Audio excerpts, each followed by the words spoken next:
अस्सलाम वालेकुम गाइस, कैसे हैं हम सब। उम्मीद है आप सब खैर खैरियत से होंगे। Welcome back to my another new video. इस पाकिस्तान टीम का मैं क्या करूं। कोलैप्स तो हम ऐसे करते हैं जैसे कोई बच्चों का खेल। मतलब कि मेरे पास अल्फाज नहीं है। उस दिन जब मैं वीडियो देख रहा था, मतलब जब मैं मैच लाइव देख रहा था, 15 रन्स के अंदर हमारी 4 विकेटें गिरी हैं, वो भी दोनों मेन बैटर्स की, आगा और रिजवान। मेरी समझ नहीं आती ये दोनों प्लेयर्स। खैर आगा तो फिर भी रन्स करता रहता है, रिजवान कब रिस्पॉन्सिबिलिटी लेगा, कब लेगा रिजवान। चलो समझ आता है कि प्रेशर है, ठीक है, लेकिन वैसे प्रेशर कहते किसे हैं। प्रेशर हो अगर आप MCG में बैठे हो, कोई 30-35 हज़ार बंदा बैठे हो तो चलो समझ आता है कि हाँ प्रेशर है। अगर आप कहीं लॉर्ड्स में बैठे हो, वहाँ पर कोई 25-30 हज़ार बंदा हो, फिर समझ आता है कि प्रेशर है। आप कहीं केप टाउन में बैठे हो, फिर चलो समझ आता है कि प्रेशर है, 20-30 हज़ार बंदा बैठा हुआ है। यहाँ पर जहाँ पर आप खेल रहे हो, यहाँ पर टोटल मिला के 20-25 बंदे होंगे। टोटल मिला के, ये भी मैं कम कह रहा हूँ, नहीं बल्कि मैं ज़्यादा कह रहा हूँ। हाँ, टोटल मिला के कोई 20-25 बंदे होंगे, ठीक है। इससे प्रेशर नहीं कहते। वहाँ पर सिर्फ प्लेयर्स है, वो तो अपना काम कर रहे हैं।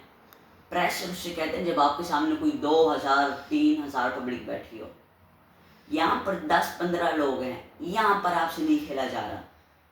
और पिच भी ऐसी, मतलब जिस टाइम और प्लेयर्स नहीं खेलते गए, शान खेलते गया, इमाम खेलते गया है, चलो बाबर ने भी थोड़ा बहुत खेल दिया, वहाँ पर आपको नहीं खेला जा रहा।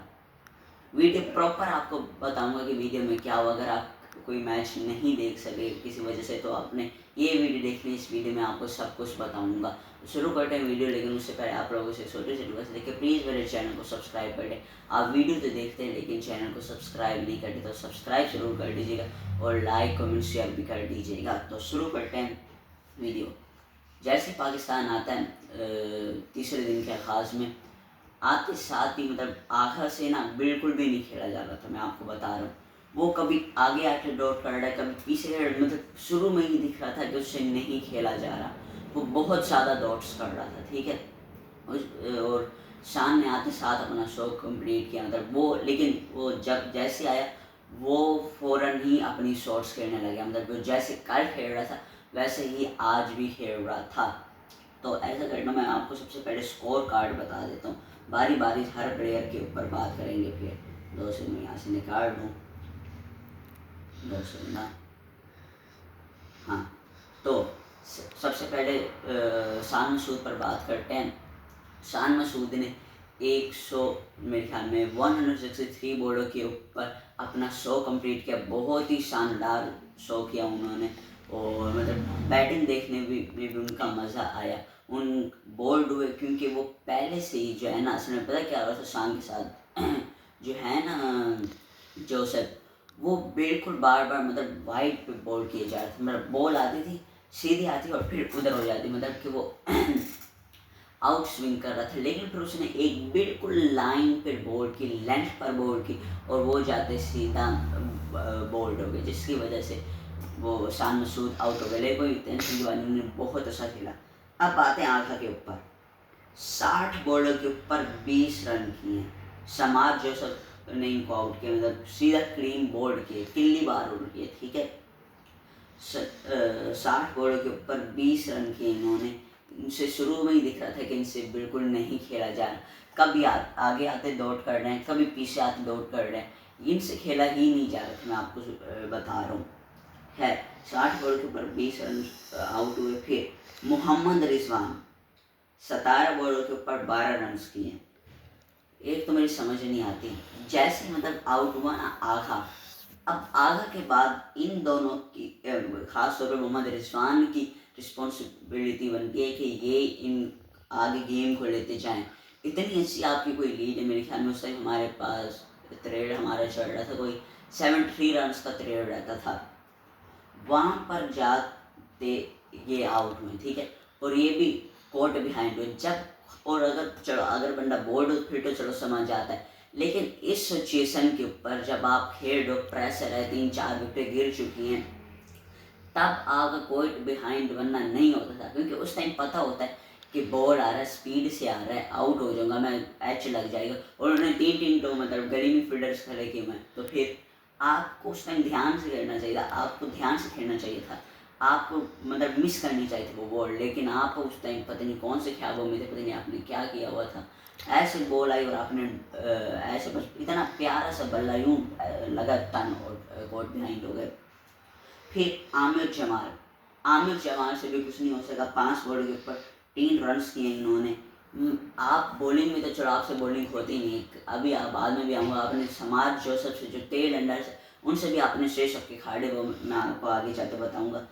आप चलो ठीक है, आपको बॉलिंग में से आपसे कुछ नहीं हो रहा, लेकिन कम से कम बैटिंग तो कर लो यार।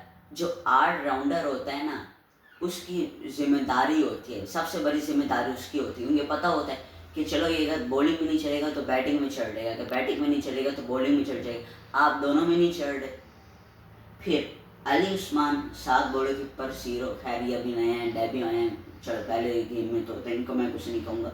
फिर खुर्रम शहजाद, मोहम्मद अब्बास, चलो ठीक है, इनको तो मैं क्या कहूँगी, टेल एंडर्स, लेकिन टेल एंडर्स की भी जिम्मेदारी बनती है भाई।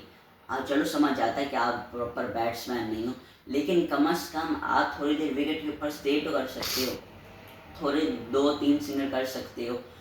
उनके जो टेल एंडर्स है, बल्कि सारी दुनिया की टेल एंडर्स हमें आते पीठ देते हैं एंड में, हमारे टेल एंडर से कुछ होता ही नहीं है, कुछ उखाड़ ही नहीं सकते। कम से कम थोड़े तो रन कर लो, 20-15 रन ही कर लो है। फिर एंड में आते इनका स्कोर बनता है, जिनके पास लीड होती है वो होती है मेरे ख्याल में 50 से 55 रन के दरमियान इनके पास लीड होती है, मुझे सही याद नहीं है। खैर फिर जैसे ही हम आते हैं, मतलब उनके पास मेरे ख्याल में 50 रन की लीड थी, जैसे ही हम बॉलिंग करने आते हैं, आते साथ 7 रन के ऊपर 2 विकेटें हम इनकी गिरा देते हैं। अभी मैं आपको बताता नहीं हूँ, 2 सेकंड रुकिए, मैं आपको बताता हूँ, 2 सेकंड रुकिए, मैं आपको बताता हूँ कि हाँ इनकी विकेटें कितने रन पर गिरी हैं। तो पहले इनकी विकेट गिरती है 7 रन के ऊपर, दूसरी भी इनके ऊपर 7 रन के ऊपर गिरती है, फिर 28 रन पर गिरती है, फिर 40 पर गिरती है, फिर 80 पर 5वीं गिरती है, और आखिरी जो इनकी मेरे ख्याल में विकेट गिरी थी, नहीं 2 विकेटें बाद में गिरती हैं, एक 90 पर गिरी थी और एक 95 पर। हाँ, तो ये था फेल ऑफ विकेट। अब मैं आपको बताता हूँ कि हमारे बॉलर्स की कितने रन्स दिए, कितने मेडन दिए, सब कुछ बता दो। हमारे बॉलर्स कर जब वापस आए, हमेशा होता है जब भी हमारा कोलैप्स होता है, हमारी बॉलिंग ही हमें बचाती है। मैं अभी आपको बताता हूँ, Mohammad Abbas 13 over 6 maiden 14 run सिर्फ दिए, 3 विकेट लिए और 1.8 की इकोनॉमी के साथ। अब्बास बहुत अच्छी बॉलिंग कर रहा है, यही अब्बास है जिसको बाद में पीसीबी ने निकाला था कि आपसे खेला नहीं जा रहा, बिल्कुल आपकी मतलब पेस ही नहीं है, इसी अब्बास ने आपको ब्रेक थ्रू दिलाया, ठीक है, इस अब्बास को आपने निकाला था, इसी पेस के ऊपर 3 विकेट भी लेते जा रहे हैं और सिर्फ 14 रन दे रहा है 13 ओवर्स में। फिर खुर्रम शहजाद 12 ओवर किए, 2 विकेट लिए, 36 रन दिए, और नहीं दो मेडन किए, 36 रन दिए और 2 विकेट लिए 3.0 के इकोनॉमी के साथ, ये भी बहुत अच्छा इन्होंने किया कर। फिर मोहम्मद अली 8 ओवर किए, 1 मेडन किए, 27 रन दिए, 1 विकेट, 3.38 की इकोनॉमी के साथ, ये भी बहुत अच्छा इन्होंने कर किया। फिर आमिर जमाल 10 ओवर डाले, 2 मेडन के, 39 रन दिए, 1 विकेट, 3.9 की इकोनॉमी के साथ। तो यही था भाई। अब मैं आपको बताता हूँ कि मैच किस तरफ जा रहा है, मतलब किस टीम के पास जा रहा है। तीसरे दिन पता लगता है कि मैच किस डायरेक्शन में जा रहा है।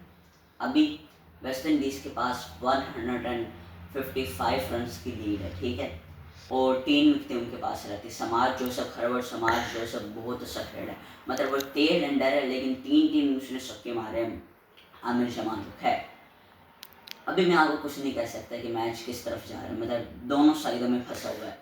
अभी 155 रन की लीड है, ठीक है, माइट भी पॉसिबल कि कल मैच ख़त्म हो जाए, क्योंकि 3 विकेटें रहती हैं। अब टारगेट क्या पता, जो है 3 विकेट रहती हैं और टेल एंडर्स खेल रहे हैं, तो मेरे ख्याल में टारगेट जो है वो 180 रन का मिलेगा। और 180 रन मतलब कि वेस्ट इंडीज़ में ब्रायन लारा क्रिकेट अकेडमी में इस पिच के ऊपर कह सकते हैं थोड़ी सी मुश्किल है, क्योंकि मैंने जैसे आपको बताया था 5वें दिन जब चौथे दिन, अगर कल चौथे दिन पे पाकिस्तान की बैटिंग आती है, चौथे दिन में थोड़ा विकेट स्लो हो जाता है, ठीक है, वो मतलब कि विकेट स्लो हो जाता है, बॉल स्विंग होता है, लेकिन 180 रन करना आसान है, मुश्किल नहीं है। तो देखते हैं कल क्या होता है। मैं आपको लोगों को कुछ नहीं कह रहा, कल जाते पता लगेगा कि क्या होता है। तो मिलते हैं आपको कल की इंशाल्लाह वीडियो में 3 बजे, तब तक के लिए अल्लाह हाफिज़।